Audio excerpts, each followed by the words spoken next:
Thanks for tuning in to Moss Talks, where we have more conversations and more culture. I'm Joel, co-founder, creative director for Moss Magazine. And I'm Sydney, co-founder and editorial director for Moss Magazine. Well, this past weekend was the Super Bowl, as you all know. And I personally have always watched the Super Bowl for two reasons. And that is, of course, the halftime show, but also the commercials. In years past, the Super Bowl is an opportunity for businesses and brands to get their products and their services out to the biggest audience in the country. The game tracks high viewership, so you have millions and millions of people glued to your TV. And so Super Bowl commercials have always been iconic enough to become part of pop culture. They're just things we quote, things we look forward to, things we'll remember forever. And people even break them down and examine the marketing genius behind them, like in years ahead. You know, you look back and you're like, oh, this brand did this and it worked because of that, blah, blah, blah. Well, this year was a major upset. Yeah, definitely. Is that football terms? No, it is. Okay, yes, it was a major upset. It was nothing but AI slop. I think I saw like 5 legit, genuine commercials. I do want to note there was no Dorito commercial, which really sucks because that's like a competition-based one. There's no Mountain Dew one. I think there was a beer one. Bud Light. There's Bud Light. I don't think there was a Pepsi or a Coke commercial. Oh, yeah, there wasn't. Unless that polar Unless we bear. missed it. Did you see the polar bear I one? saw that, but I don't think that aired, or maybe it wasn't. Maybe we tuned in the wrong time, but yeah, I didn't see that one. Well, either way, I just think it speaks to where we're at in time right now, in the way that AI has ingrained itself into almost every corner of our lives, even when we don't want it. And like, again, artificial intelligence is not new. It's always been around, but it's like this way of AI is new, and like your jobs are forcing it on you, and it's getting forced onto your Google searches. Like, it's just like everywhere right now. And so just with all that, and after putting myself through all those commercials, you know, expecting something good and inspiring, I don't know, it's just weird. I think AI is just making me feel weird now, because like there's something unsettling about it, and I think it's because I'm not a fan of AI being used in media, like in photography or like TV or movies or films. So I think maybe that's where like my feelings are transpiring from. I see a lot of the ads had AI, like Dunkin' Donuts ad had AI, but I'm not sure how they got away with that or what the whole idea was behind that, because I've seen actors that were in that ad speak out against AI. Like Ben Affleck Ben Affleck was in the ad and he said he didn't like AI, and I was like, but his likeness is in it, so I'm like, I'm not sure. I might have to do a little deeper dive on that specific one. But yeah, even though there was an AI in the ad, the crypto one upset me too. Oh yeah, that was so mean. It was Justin Timberlake's song, right? It was, I think, NSYNC or... It was NSYNC, yeah. And like everybody was listening to the song, and then as soon as he saw crypto, this, that, and the other, he was like, oh. Yeah. It was just a big old letdown. And I think after that point, like a few weird commercials already came up. So like you get a song, you know, it's karaoke. Yeah. Like if you were at a Super Bowl party, everyone's probably like, oh, finally, like a break. And then I would say in terms of ads, they did a good job because you can remember that one ad very distinctively. Yeah. Because there's nothing, just words, blue screen, and then crypto at the end. Like, in terms of ads, they did what they're supposed to, but again, I hated every single ad that I saw. Yeah, like, I'm not going to go back to the actual product or service, I don't think.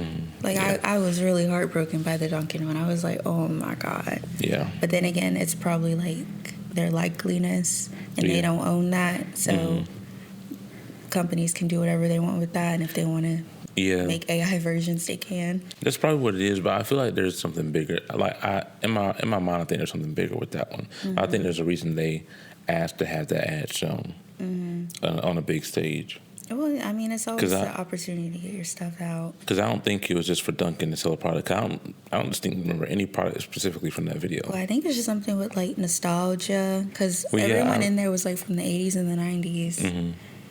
But I don't know. I mean, I know lately Dunkin's been pushing like their Valentine's Day stuff, but that's been on social media. Yeah. And I feel like that's been good marketing. Yeah. But like you said, I can't remember what exactly they were pushing for that specific Super Bowl Dunkin' commercial. So I'm saying I think it's something bigger than just, shop at Dunkin', buy our latest coffee. I think there's something else bigger with that. Yeah, those are my final thoughts. I'm just disappointed. And hopefully next year we see a lot more creativity and originalness and actual like people behind the commercials. Like they need to bring back last year. They had the where people can submit their own ads. Like Doritos had it, and like they can pick the ad. But they need to bring that back. Like Doritos, Mountain Dew, Pepsi, forget Coke, but those three, they could definitely have a big stage for like people submitting their own ads. Even if they don't pick one, like specifically, like they can obviously run their own ad, but that like the pitching of it. Yeah, because they have always had great Super Bowl ads. Like always had memorable ads. Even like with when they used to have Five Gum, Stride. Yeah, like the gum commercials are big too. Yeah, honestly, like every brand would like really like step up their game for like if you buy like first of all the Super Bowl spot is expensive. Yeah, very expensive. So if you're like okay this year we're gonna do a Super Bowl commercial, we're putting all this money into it, you're gonna bring your A game. Like that's why like I knew like those commercials would be so enjoyable because everyone had a lot they had to put towards it. You know what I mean? Like it was a big deal. Even the smallest brands, you know, made an impact. Yeah. But moving on, this weekend currently is All-Star Weekend. If you don't know, it's about the NBA, and they host like several games like dunk contest, 3-point contest, skill contest, All-Star game, Rise of Stars game. There's a whole lot that goes into it. But so one thing I want to talk about is how I'm disappointed with the All-Star Weekend because they bought the celebrity game into the All-Star Weekend like maybe like less than 10 years ago. The celebrity All-Star game has become terrible. Well, I mean, like not even like I'm saying terrible because like it's a mix of athletes and regular celebrities, and like the way it is now is like they have a 3-point spot, they have a 4-point spot, and they have a Ruffles 4-point line, whatever you want to call it. And like how I say, even though it is nice to see these people have some athletic ability, it is in no ways competitive or feels like a pickup game.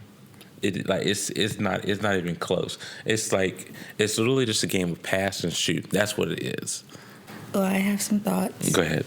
And I think my thoughts is that now with all of our technology, all of the things we are allowed to do, a lot of people are not legit in the gym anymore. That's true. You know, a lot of people are getting procedures, or they just care about the aesthetic of looking good, but not like actually working out to be athletic in that way. I just think like in the times that we are, you know, priorities are different. Yeah, I'm not saying it in that form that I'm expecting Kim Kardashian to go out there and throw up a 360 dunk. I'm saying that in terms of if you're going to be invited to the celebrity game and go to the celebrity game, you should at some point, at least 2 minutes minimum, be able to do some defense and be able to shoot a long mid-range 2-point shot. That's all I ask. And make a laugh. That's all I ask. You just go out there for the vibes and the good times, and I feel like that's what it is now. You know, I'm willing to bet these people get paid for it. I'm willing to bet. Absolutely. Or they get like a sponsorship attached to it. Maybe, yeah. But anyway, that's the smallest point out of this. The next thing is the dunk contest, 3-point contest. Okay, so dunk contest this year they had all the people were new, which was great because you don't have people come back to defend the title, because the people that come back to defend the title this time got robbed the last couple of times, like robbed severely. That's another topic for another day. But the dunk contest, it was good in 2017. It's time to let it go. No. Yes, it is. We have reached the peak athletic As someone activities. who does not care for the NBA at all, I actually enjoy All-Star Weekend for all the gimmicks. That's like the thing. See, I'm gonna get to that. contest. I'm gonna get to that. I didn't know any of them people by the time I was done watching it. I knew their names at least. See, I'm gonna get to the gimmicks. Okay. See, so 2017, Aaron Gordon jumped over a mascot on a hoverboard. Mm-hmm. That was the peak, and I'll say this again. That was the peak of athletic activity at the All-Star Weekend. I'm not. No. Listen.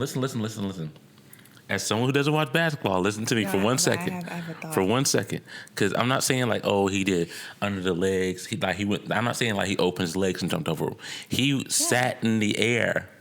Mm-hmm. He like literally. If I jumped over somebody like this, you think I'm insane.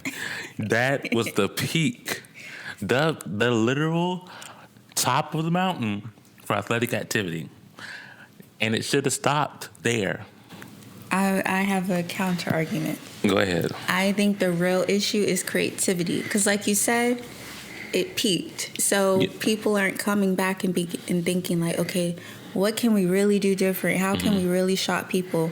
Like how can we really like take this all the way crazy? I feel like like even like the ones that we watched, they were like, okay, like yeah, jump over a dude, but like who hasn't done that? Or like do a 360, who hasn't done that? But like I didn't see anything like dramatically different, creative, new. Yeah, I would say also to that, it's because like how I'm trying to say this, the creativity needs to be brought back, but also you got to think about it like this: people aren't excited in the dunk contest anymore because we've seen y'all do this 82 games a season.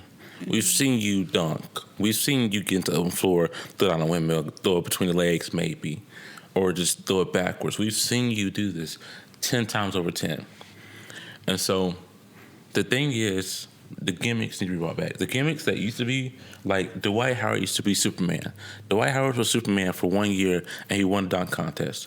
Nate Robinson, who was like 5'7", came back the next year and was his kryptonite. I think I remember that. So I mean, like that. I would say that's peak. Like again, that was peak gimmicks because the year Dwight Howard won, I think he dunked on a 12-foot hoop, which is like crazy. Mm-hmm. And then Nate Robinson jumped over Shaq. Was he the one that was like raise the hoop or something? Yeah, he raised the hoop, but you won't remember it. But it was like he raised the hoop, and it was on a forklift, and it was. Oh, I think it was 12 feet in the air. That was great. I think 1 year somebody came out as Smooth Criminals, Michael Jackson. Another year someone came out, portrayed Vince Carter. What really needs to happen, somebody needs to come out as a mascot. Oh yeah, for sure. Definitely. Like let me see you jump in a mascot suit. Hearing you list all of that to the guy who won this year, I feel like he was like on the verge of it. Yeah. Like he came out and he represented California the entire time, danced the entire time. That was like kind of like his thing. But I wish he like not committed more to it, but kind of took it extreme. Yeah, I think no one takes it extreme, and everyone wants to be cool. Yeah, I'm about to dunk. What? Like no one wants to like be. No one wants to be cheesy. Corny. Yeah, corny. I see. This is just my thought. This is just a conspiracy in my mind. I think there are other factors that play into them not being able to be corny, not being able to dress up, not being able to portray different fictional characters or be somebody else. That makes sense. Like because of like the NBA or like sponsorships or guidelines, likeness, NDAs or whatever you want to say, contracts they can't break. So that's just my thought. But again, gimmicks need to be brought back because, like again, Blake Griffin jumped over a car, or the hood of a car. Dwight Howard was Superman, even though Shaq portrays himself as Superman. Who was it? People portray Vince Carter multiple times. You know what I want to see? What? Someone needs to bust out an electric scooter. Because if anyone's watching this and y'all are on a college campus, them scooter athletes are a real thing. And I think that would be hilarious to have someone roll up and do something on an electric scooter.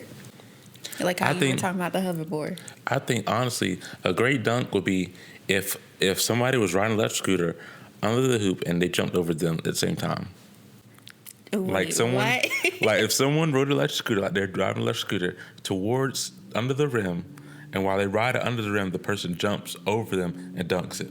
Oh, wow. Exactly. That's the minimum. And you know what that requires? Practice. That's it. A lot of practice, a lot of, preparing. Mm-hmm. I feel like that didn't happen. Again, going back to the California guy, I could tell he was practicing. His form was perfect. Mm-hmm. It was very polished. The guy from Miami, if you don't know. The other guys, they were good, but you look a little awkward in the air. You didn't run footage and look at yourself back. You know what I mean? I mean, yeah. So, come up with fun ideas. Have time to practice them. But also, last point, the end-all be-all of All-Star Weekend, the main event, the All-Star Game. This is highlighted to be the top players against the top players, the best against the best. Let's see if James Harden crossover Stephen Curry. Let's see if LeBron can dunk on somebody. Gosh, I forgot he's still playing.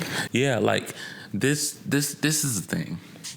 I love the All-Star Game, but it has gotten so bad that we're just seeing Curry throw up logo shots for fun.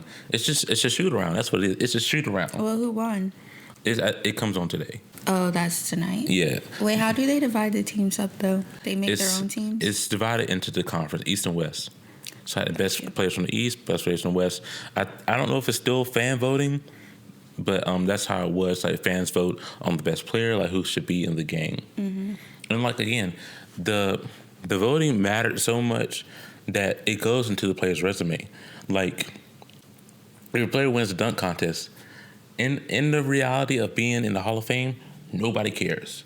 You get into the All-Star Game, people care. That makes sense. So like, please, all I want, solid defense. The players don't have to play the full game. I want solid defense. I want an actual game. I need the players to understand. Though you put your life on the line for 82 games a season. What's one game to prove you're better than the best? Okay, I have a final question. Yes. Who are you rooting for? East or West? See, no. See, that's the thing. I just want a good game. I'm not rooting for it. That's as a true fan of anything athletic. It could be lacrosse, tennis, pickleball. If all I care, all I want to see is a good game.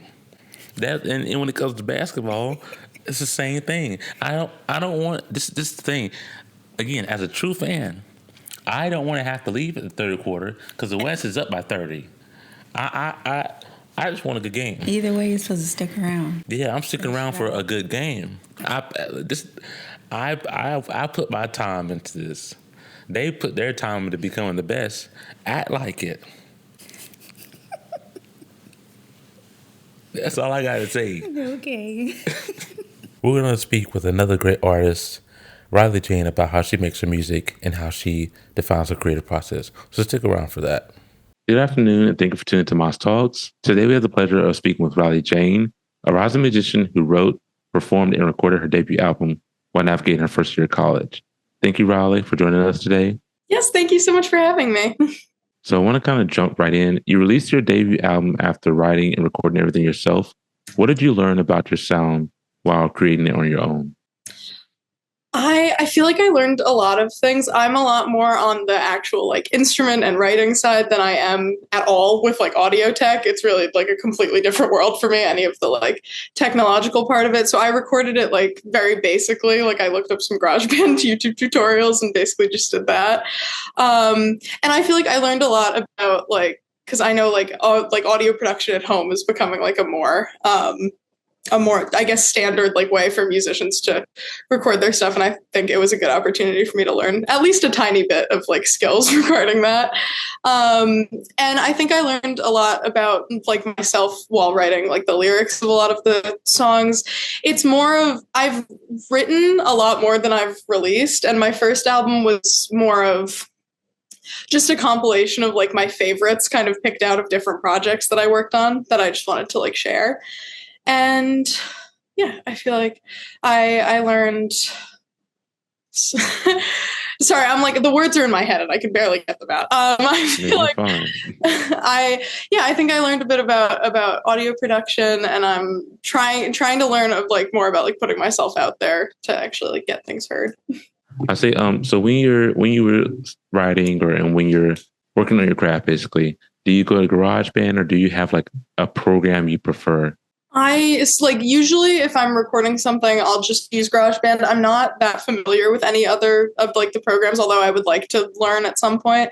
My double major is political science and music, so I do get to take audio technology classes at some point in the future. So I'm really looking forward to learning more about it. But for now, yeah, just GarageBand or like a voice memo if I'm just working on something quick. Yeah, and you'll definitely learn new programs in class because Yeah. like part of like my film background, like we had to learn different programs too. And it was also just cool to learn from like the pros too. Yeah. So I'm excited to see how you evolve, once you do like learn new programs and stuff. But your music now is wonderful. A lot of people start on GarageBand, so. So how do you decide which ideas belong in a song and which ones you want to hold to yourself? I know you mentioned you have a lot of unreleased music, but kind of like touch on that. That's a great question. A lot of the time, what I'll do is a lot of the songs don't start as much as songs. It's like I like to like free form write a lot of the time, like just if I have thoughts like to get out. I'm a big proponent of journaling, like I write a lot. And sometimes if I write like a certain like a page or an entry or something like about a topic, I'll go back and like pick out things that I think could be good for a song if I'm going to write a song about that. I write a decent amount of political music, like as I'm a political science major, and I do really get a lot of inspiration from the news. Like I'll watch the news and pick out like things. And obviously there are some like touchier topics that I feel like I've tried to stay away from a little bit. But I think I'm like reasonably clear in my opinions about like things in my writing. But I feel like a lot of my songs they're less about like me personally and my experiences and more like a story like that I've made. Like there are characters involved, like, and it's mostly like fictional that I've like kind of created that like lead to these songs. So there are some about like more personal, like, and things that have happened to me that I have not released, like, and probably won't. But I think a lot of the time, like, just writing a song if something is going on is just a great way to like get everything out about it, even if I don't plan to put it out. And it's like a source of power. I mean, just you putting out these tracks with the topics you're covering, like using your voice, that in itself is like just power. So we appreciate it. Thank you. Do you also release live versions of some of your tracks? Mm-hmm. What changes when you perform these songs live compared to recording them alone? I think a few things. Somehow, a lot of the time, I feel like more confident in myself when I'm like in my voice and my like things when I'm playing live because I can't even explain it. I just like when I'm recording, I have time to listen to it back and second guess myself like 1,000 times over. But when I'm playing live, I get up and play the song, and I feel a little bit more like confident in them doing that. And that was why I thought a couple live songs would be a cool little project to put out. Oh, see, yeah, definitely. I definitely agree with that. Like putting out work when you're confident in it is so important. Honestly, that's kind of like the fun part of like performing and being a performer. I like used to dance. And so like, it's like, yes, you rehearse and like you spend hours, looking at yourself and going over it and trying to perfect it. But like once you're on stage, it is how it is. You get 3 minutes and it just happens how it comes out. But the crowd also like gives you more energy too. So I love that. Yeah, that too. I think it is a lot of like when there's energy in a room, like I just kind of feel like it feels a little bit easier to perform. So as you grow as a songwriter, how are you pushing yourself to evolve your craft? I have like recently started, like obviously with school and being in the music department, I've started to meet a lot of other people who also write music, and like I've joined a couple musical like clubs, and I think a lot of like things that I've developed into have been really just from receiving advice from other creatives, like and other musicians. I'm in one club like called Songwriters Hub, and you go and you play a song, and then everyone like you go around and people tell you like, oh, I like this. Oh, maybe you should add this, like something. And I think it's really helpful to hear from like other musicians and like people. Yeah, absolutely. And like people your age too. And it's kind of just like that collaborative energy and like doing those fun like little techniques and stuff to really push yourself and grow. Yeah. But in a way, it's almost like having someone in the studio with you, except it's a group, like it's a collective. Yes, exactly. So my last question is, what part of making music are you most excited to explore next? There's a few more instruments that I would love to learn, and I'm very excited. Right now I play my main two are guitar and piano, which I've been playing for a really long time, and I've been teaching for the last couple years, which has been amazing. And I play a bit of bass and violin. My next big thing I really want to learn is to play the banjo. Pete Seeger is like one of my like biggest like all time music inspirations, and it's something I would really love to learn how to do. As someone who's played instruments, more power to you. Every time I hear someone saying they know multiple instruments, y'all got it. I believe in y'all. Thank you. But so I'm gonna jump into our quick fire. Basically, how it works is first question I ask, whatever your answer is, that's gonna be your answer. Basically, like kind of like you're just quick firing the answer to me, if that makes sense. Okay, yeah. So first question, a lyric you're proudest of. There's one song I have called Soldier Rag, and the chorus is, I wrote this after decision day at my school when I like noticed a lot of people I know going to the military because they couldn't afford to go to school without it. And the line from the song is, to my family, I had to say goodbye. I'm not old enough to drink, but I'm old enough to die. I like that one. Next question, your go-to place to write. Usually I like to write outside a lot if I can, like go sit somewhere and just with a notebook. An artist you love to open for. Jesse Wells. A song you wish you wrote. It Ain't Me, Babe by Bob Dylan. The album you've played the most this year. Probably, I think that's a toss-up. It might probably Freewheeling, Bob Dylan, his second album.